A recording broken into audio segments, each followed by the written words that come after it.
आमचे म्युझिक की शानदार प्रस्तुती।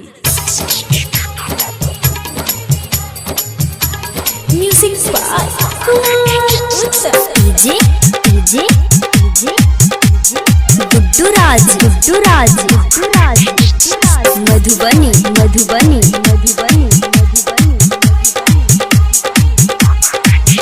बहुत अखिया के लोरवा कैसे के समझाई हो।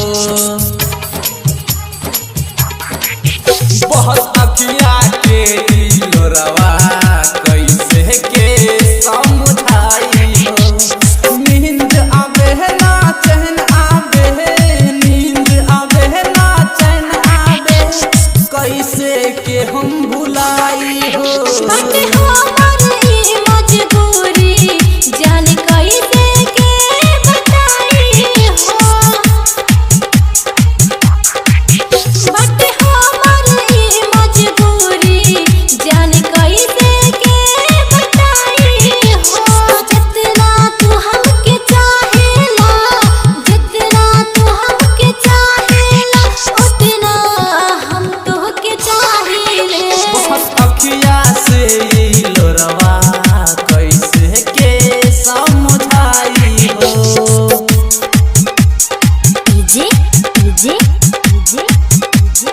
गुड्डूराज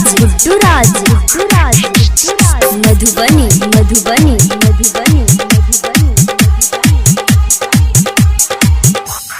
जहन से ज्यादा जहने मन सुनला तो के चाहिला। भूल जही एक पल कैसे हम जी पाई हो।